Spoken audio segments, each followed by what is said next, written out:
Buen día para todos. Mi nombre es Natalia Ospina, soy estudiante de segundo semestre de Seguridad y Salud en el Trabajo de la Universidad del Tolima. A continuación, vamos a hablar sobre el sistema nervioso autónomo.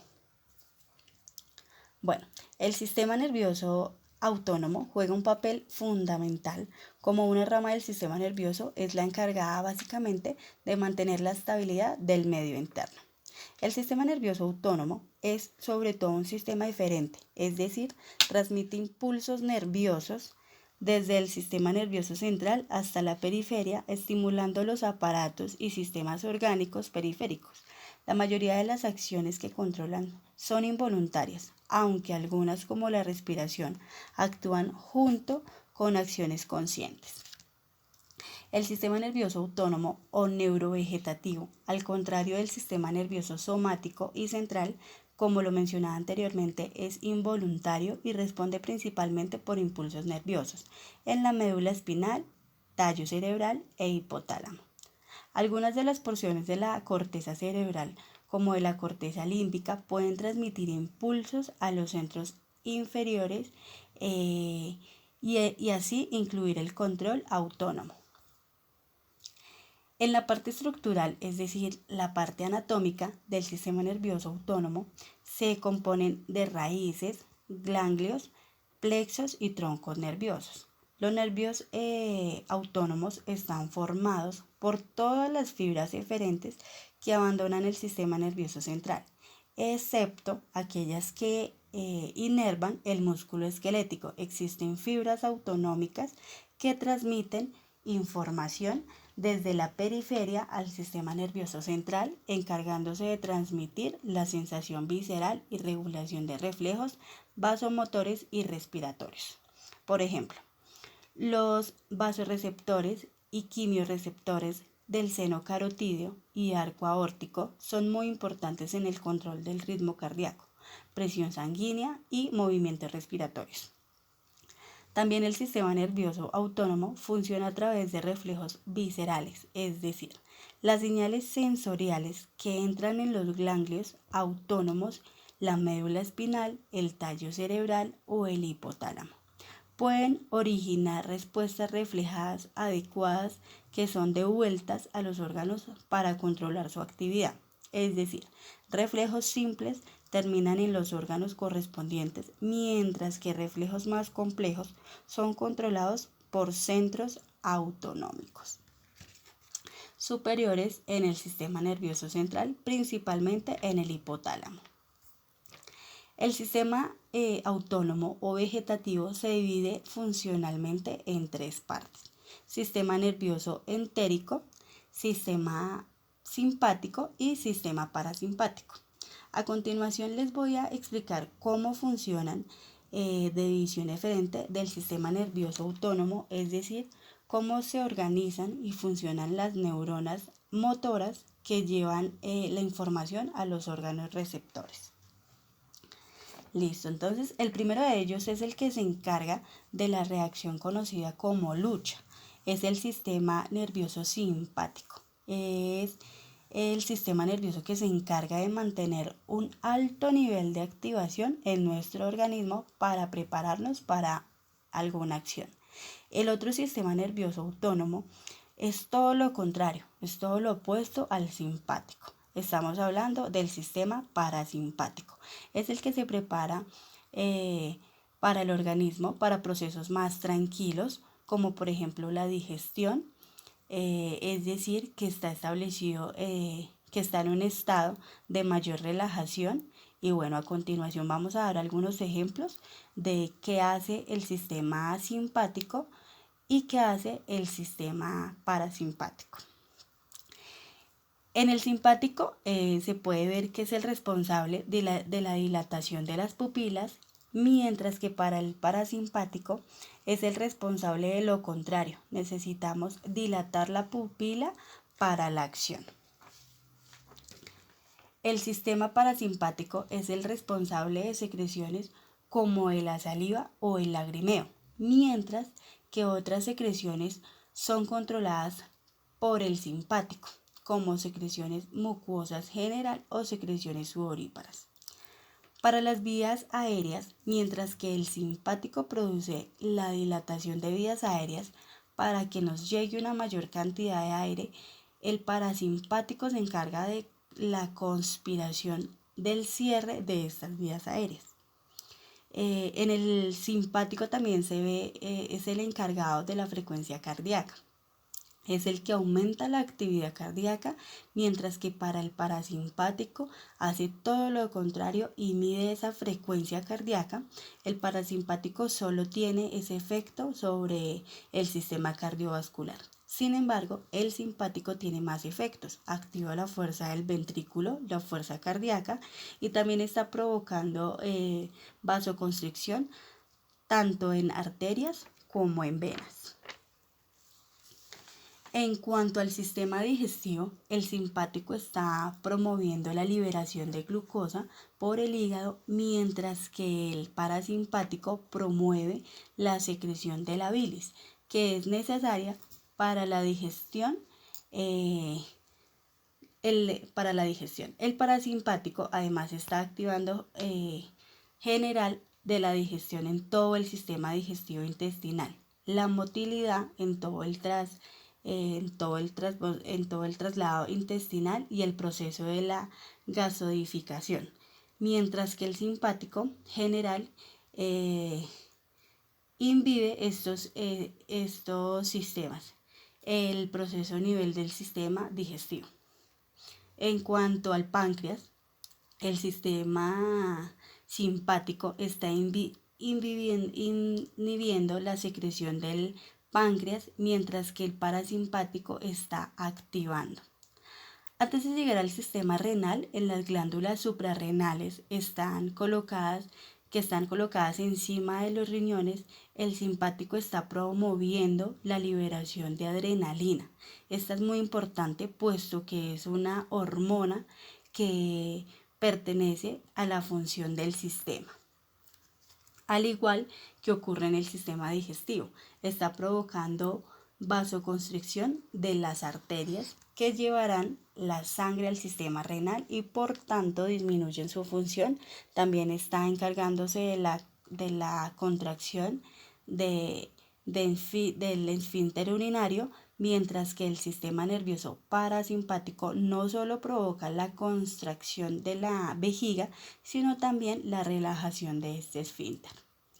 El sistema parasimpático también se encarga de las secreciones uterinas en el útero, mientras que el sistema simpático provoca relajaciones del útero. En cuanto al sistema reproductor masculino, el sistema simpático es el que va a iniciar la erección, que por otro lado este complementa el sistema nervioso parasimpático y además es el encargado de la eyaculación. Listo, entonces ahora vamos con dos mensajeros químicos. Neurotransmisores se utilizan para la comunicación interna del sistema nervioso autónomo. Uno es la acetilcolina y la otra la noradrenalina. Listo, entonces la acetilcolina está ampliamente distribuida en el sistema nervioso central, particularmente implicada en los circuitos de la memoria, los circuitos extrapiramidales y el sistema nervioso periférico, el sistema nervioso autónomo en la sinapsis, en los ganglios autónomos de las células.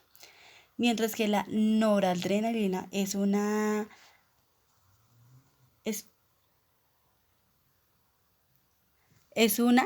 catecolamina con múltiples funciones fisiológicas y homeostáticas que pueden actuar como hormona y como neurotransmisor. Es decir, en cuanto a los neurotransmisores utilizados por las células postganglionales, se diferencia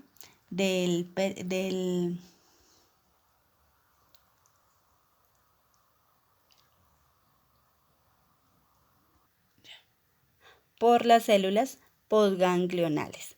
Se diferencian del sistema nervioso simpático, utilizan noradrenalina en todos los órganos excepto en las neuronas motoras, que inervan las glándulas sudoríparas. Estas son de asepsia. En las glándulas sudoríparas las neuronas liberan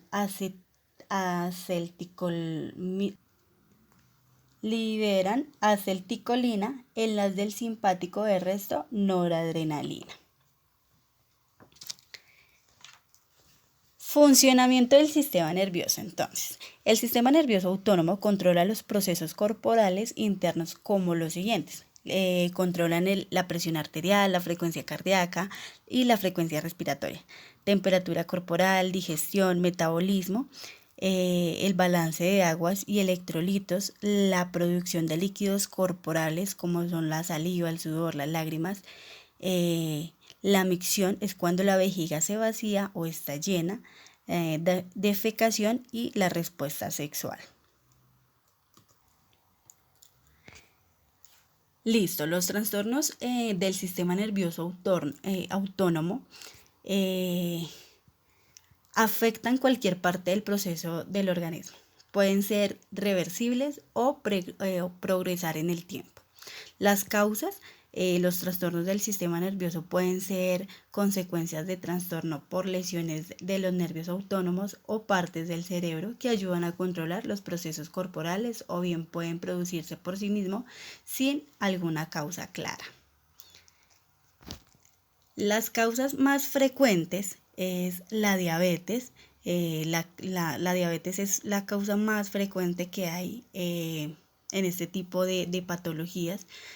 Pueden haber también causas por trastornos de los nervios periféricos, por envejecimiento, por enfermedad de Parkinson.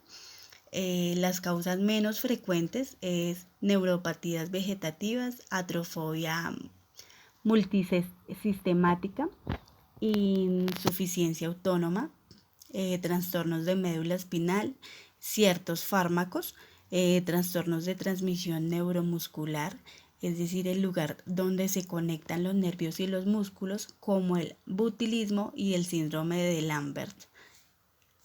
Determinadas infecciones víricas, lesiones en los nervios del cuello, incluyendo la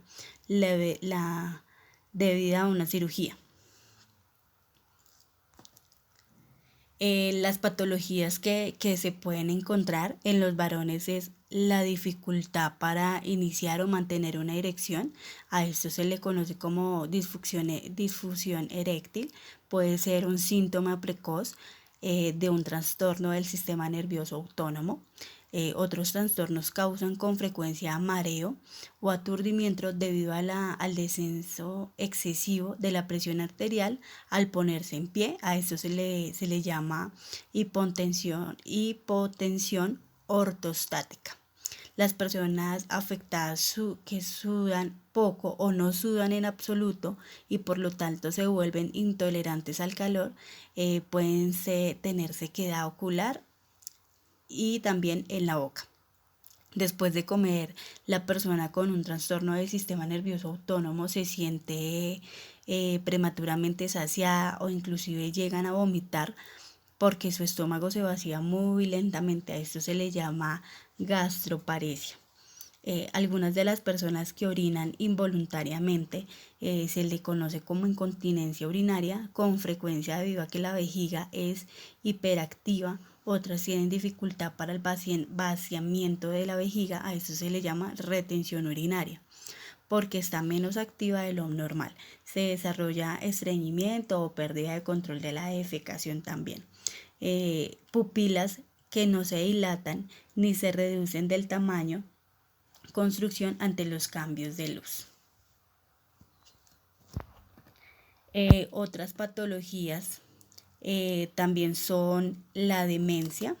La demencia es la deficiencia en la memoria a corto plazo, asociados con problemas del pensamiento abstracto, con problemas de juicio, otros trastornos de la función cerebral y cambios de personalidad. El trastorno es bastante severo como para dificultar significativamente la capacidad de realizar actividades rutinarias. Otra patología es la enfermedad del Alzheimer. Es un trastorno progresivo que hace que las células del cerebro se consuman, o sea, se degeneren y mueran. La enfermedad del Alzheimer es la causa más común de demencia, una disminución continua de las habilidades de pensamiento, comportamiento y sociales que alteran la capacidad de una persona para funcionar de manera independiente. Los primeros signos de la enfermedad pueden aparecer cuando se olvidan eventos recientes o conversaciones. A medida que de la enfermedad va avanzando, una persona con esta enfermedad Alzheimer desarrollará un deterioro grave de la memoria y perderá la capacidad de realizar tareas cotidianas que desarrollaba. Otra patología es la epilepsia. La epilepsia es un trastorno cerebral que hace que las personas tengan convulsiones recurrentes.